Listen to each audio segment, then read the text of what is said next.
Alcohol was involved, story number 15. Orange vodka. Adolescence is an interesting time of our lives. I took full advantage of self-parroting, which I didn't even know was a thing, until being diagnosed as having done so by a PhD in psychology. That meant I pretty much did what I wanted, when I wanted, which often got me into trouble. I come from a long line of family athletes and outdoorsmen. Many of my cousins were all state in their sport, and one even played minor league baseball. When I was in middle school, no one in my weight class could take me in wrestling. Our gym teacher was the high school varsity wrestling coach. He was not happy when I informed him that I was going to play basketball instead, which I loved. Wasn't great at it as I was short, but fast enough to make a game of it. My freshman year in high school, the varsity football coach pulled me out of history class to make sure I was going to play football. He was likewise disappointed to hear that I was not. Instead, I was going to run cross country. I didn't like that man at all and would never be coached by him. And I liked to run and was pretty good at it. In spite of his rude interruption, I got an A in history. I guess I showed him. The cross-country coach was happy to have me, and we learned that I could get around a 3.2-mile course pretty good. As also being the track coach, he was not happy to learn that I was going to play tennis in the spring and not run track. My second choice for a spring sport would have been baseball, as I was a pretty good second baseman and was leadoff batter my entire Little League career. I could always get on base. I was like that. You think I'm going to make a left turn, but I turn right.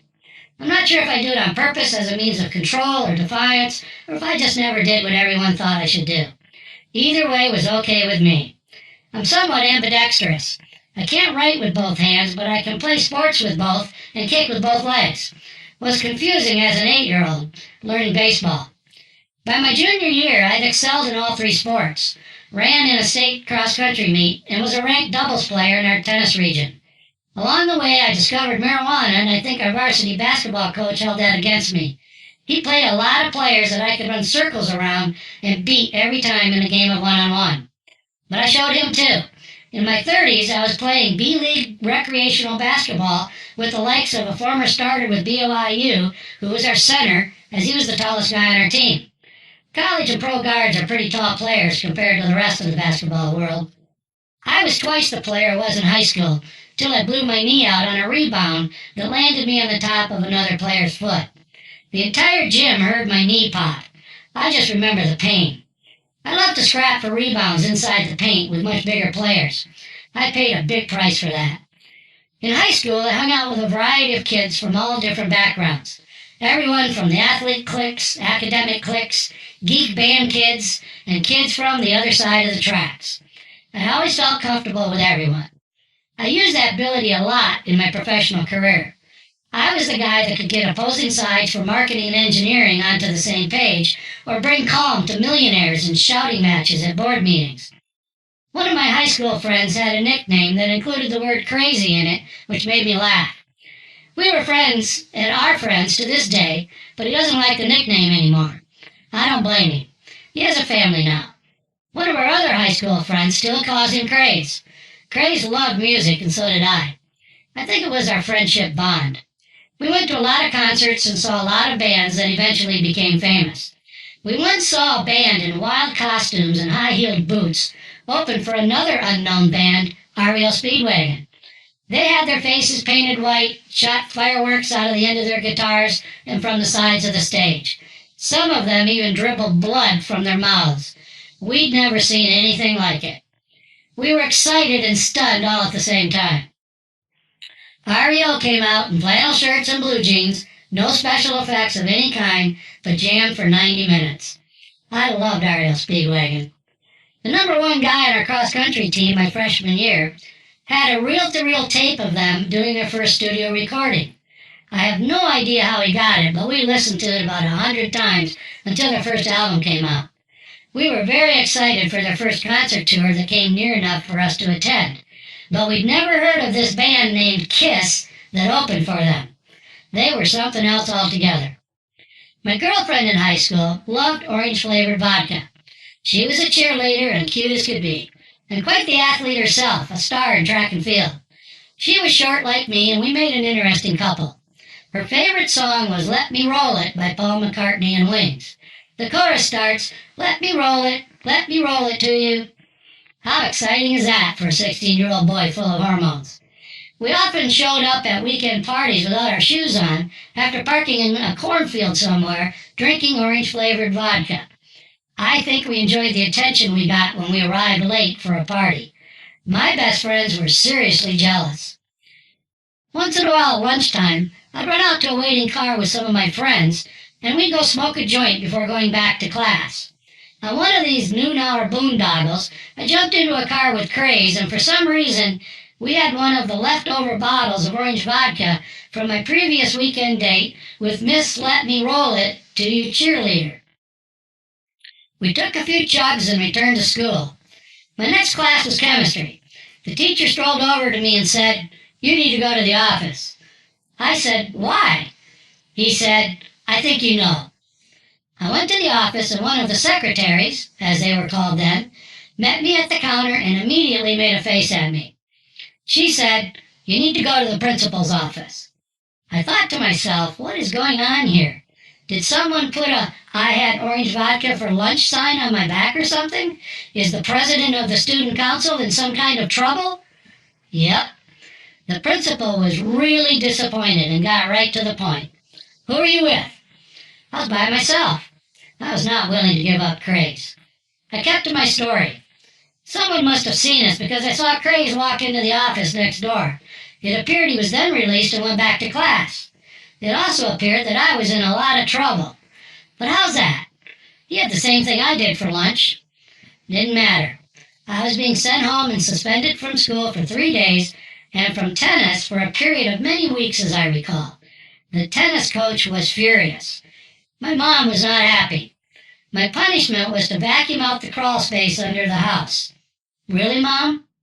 Apparently, vodka reacts differently in the stomachs and breaths of different people. Craze carried no evidence that he had partaken in the lunchtime chugging. I, on the other hand, could be smelled from a mile away. This new knowledge was carefully noted for my future professional drinking career. Did I mention later in my high school tennis career that my partner and I had the second-seeded state doubles team on the ropes in the third set, 5-1, and then we lost the next 6 games to lose the match? I threw my tennis racket out of the court as hard as I could. The tennis coach was so mad he locked all the doors of his station wagon with the entire team inside and wouldn't let me in. He threatened to leave me on the other side of the state. He didn't. I always thought he was just holding a grudge about the orange vodka suspension. I'll bet he's still telling this story too. If I was a lesser person, I'd blame all this mess on Miss High School Orange Vodka girlfriend, as that bottle was for her for our dates. But I'm not that kind of person.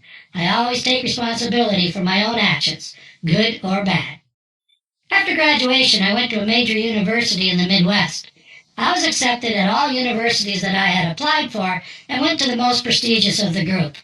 Miss Orange Vodka tried to talk me out of it and attend a local junior college near her. She was interested in developing a long-term relationship. I was less mature and was more interested in partying. I always wonder if I made a mistake or not. We'll never know. During my freshman year, our communications lessened, but I was surprised and very excited to hear that she wanted to come for a weekend visit. She was bringing her older sister with her, maybe as a chaperone. But her sister was great, and the weekend was going to be great. My roommate graciously moved out for the weekend, giving me our dorm room for my 2 guests. We put the 2 beds together to make one large bed. Her sister said she'd sleep in the closet to give us some privacy. So we cleaned off the top shelf of the closet, and she slept up there like it was a loft. We closed the doors for privacy. Hysterical. On night number 2, we went out on the town, had a great time, and drank some cheap pitchers of ice-cold beer. I don't know what she and her sister drank. But we had a very late-night walk back to the dorm. We crossed an intersection that had a flower bed median in the middle of it, and I decided to take a shortcut through the flower bed. They used the crosswalk as nice, law-abiding girls do. A police car came out of nowhere, and the officer yelled at me to get out of the flower bed. I was on the sidewalk now, and in my highly intelligent, drunk 18-year-old voice, yelled back at him, "Hey, I'm only 14 years old." I spent the night in the drunk tank. The girls found one of my friends and an RA to open my room so they could get in. My dorm friend came down in the morning and bailed me out of jail. The girls didn't stay for breakfast. I contacted Student Legal Aid for representation, hoping to keep this out of the purview of my parents. I assumed the girlfriend thing was over. I was given an appointment to meet with one of the law counselors at their offices in the student union. When I arrived, I was told that the director wanted to see me. I'm thinking this is not good. I was escorted to his office, which was a massive, cavernous high beam ceiling out of the 1800s. It was incredible. A 30-something in blue jeans jumped up and shook my hand. I hear you're quite the chess player. Huh? How on earth did he know that? He loved chess and thought we should play a game while we talked about my case. Seriously? We sat in 2 oversized leather chairs with a beautiful wood inlaid chessboard sitting on an antique table. White moves first. After a few moves, he produced a joint and lit it up. Do you mind? For some reason, this did not surprise me as much as you'd think, considering my experiences to date at this Berkeley of the East campus. We smoked a joint and played chess. I asked about my case, and he informed me that he had already spoke with the district attorney's office, and it turns out that I was never actually arrested and read my rights, so the charges have already been dropped. Clearly, he just wanted to play me in chess. During the game, he received a call from our state governor. I sat stunned and listened to their discussion regarding some upcoming legislature. 18 years old, high, and sitting in on a conference with the governor. Unreal.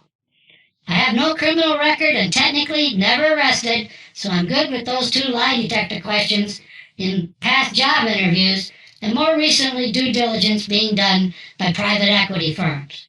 But alcohol was definitely involved.